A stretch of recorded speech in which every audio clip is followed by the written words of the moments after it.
Alright guys, I'm back and it's this time of the year where I thought I'll do like I do with WrestleMania, a dream SummerSlam card for this year. Now it might not be just a dream card, but some of it some of it I would book myself, and some of it will be kind of like, some of it is a kind of a dream card slash how I would book the dream card. So I would open up SummerSlam with the US title, and it will be Cesaro. It will be Cena defending against Cesaro and Kevin Owens, because I thought if I went with those three guys feuding for the US title, it would make sense, because these three guys have faced each other before anyway, and they have kind of a mini story they had on Raw, where you had Kevin Owens basically have a feud with John Cena, even though he got buried, I know, but he was challenging John Cena, and he actually, beat him clean in one, Elimination Chamber, I think it was. Yeah, it was that. This year, which I think was good, and then he got buried the second time, which I don't think was good. Yeah, I've got Starling turned babyface recently, which is good. You got like two babyfaces on a heel, which I think is good anyway. But who I'd give the win to? I'll probably give the win to Kevin Owens, because it's his first SummerSlam and one of his first big four pay-per-views. So I'll probably give the win to Kevin Owens.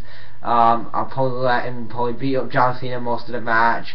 Then him and Cesaro can have a good match, and then possibly beat Kevin Owens. Then Kevin Owens probably beat Cesaro with maybe a steel chair or whatever, and then gets the win for the US title. That's how I would put the match, and then you go on, and then I would have for now champions. You would have Kevin Owens versus Cesaro for the US title, and then they would continue maybe a 3-month feud going into Survivor Series. And there you go.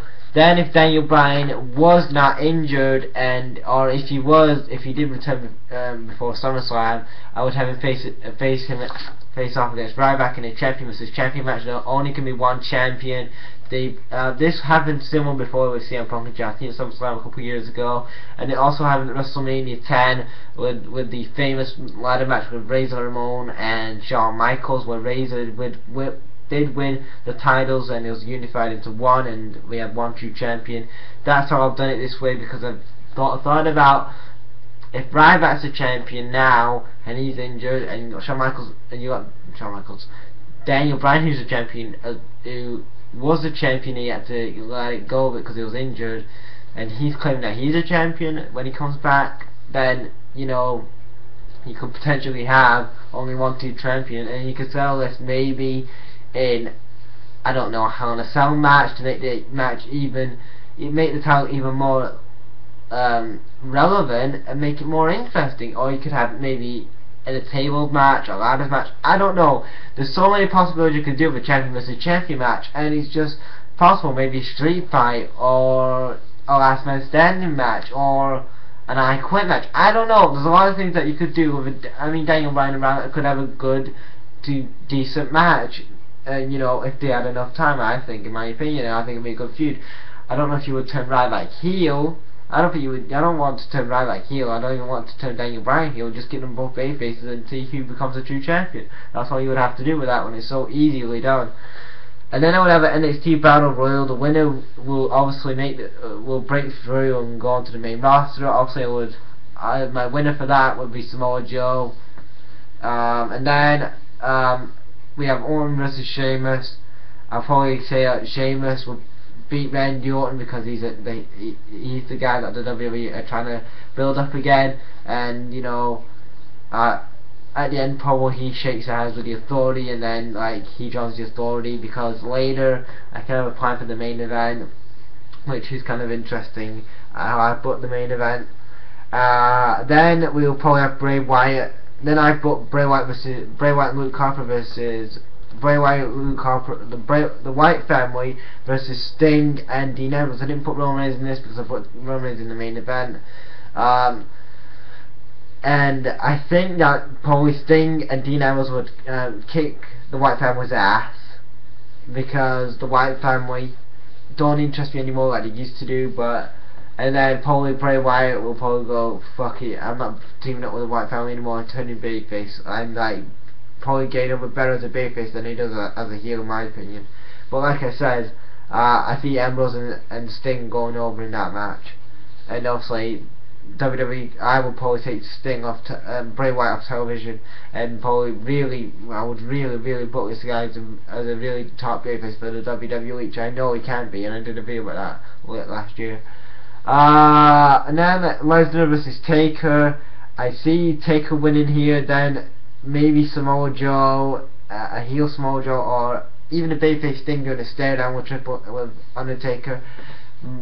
They could maybe do, if they wanted to do maybe a Samoa Joe and Undertaker feud, they could maybe have him feud at, you know, Royal Rumble at WrestleMania. That was something big. Or if they wanted to do Samoa Joe versus Brock Lesnar, a lot of people have been saying, talking about that match, then I find maybe Samoa Joe lays out Lesnar and after the Taker Lesnar match, or if Samoa Joe doesn't take out Lesnar, then we can have a Taker Sting stare down basically. That would be awesome. Like you have Sting, Triple H. No Sting. We always had that Sting versus Undertaker face to face. The crowd go nuts. Then they go, what the hell? Why were they staring down? And then they go, we've been waiting for this match for 18 years since WCW and Raw, since WCW and Monday Night Raw were feuding in the Monday Night Wars. Oh, sorry guys, I got a cold. Then you would have the video packages of these, how they beating every other opponent, and then the winning for Sting versus Undertaker at WrestleMania 32. Big entrances, and it's just awesome. I don't know who would go over that match. You'll probably put another video though. And then the main event of my SummerSlam card would be for the WWE World Title, Seth Rollins will defend against Triple H, Roman Reigns in a triple threat match. Probably, I don't know what it will be, but maybe in a Hell in a Cell match. The plan is that Triple H is supposed to win the title, but Roman Reigns accidentally spears Triple H. Stephanie gets pissed off because that wasn't the plan.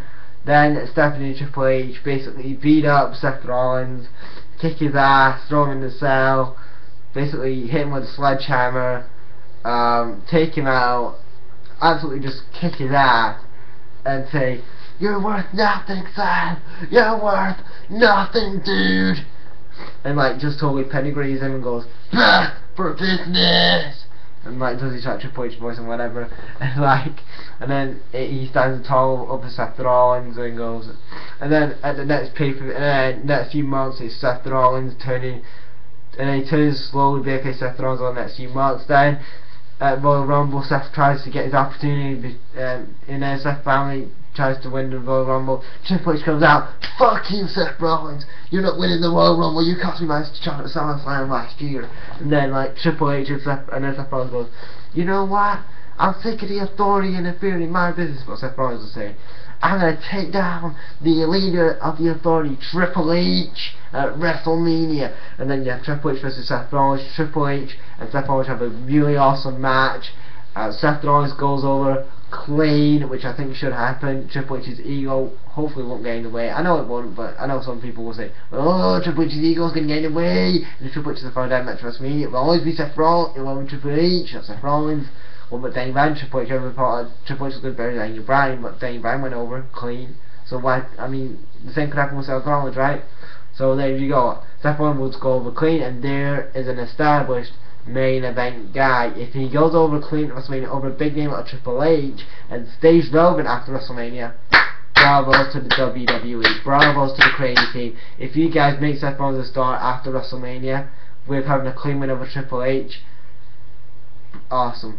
If he gets a clean win over a big name like a Brock Lesnar or an Undertaker or a Triple H and keeps relevant, Seth Rollins after that, he'll become the main eventer anyway. But like I said, that's how I will book my SummerSlam 2015 card. How would you guys book your SummerSlam card? Is it going to be similar to mine? Probably not. It'll probably be a lot different. What do you guys think? Leave your comments, and please leave your dream card of SummerSlam in the comment section below, guys. Thanks so much, guys. Right out.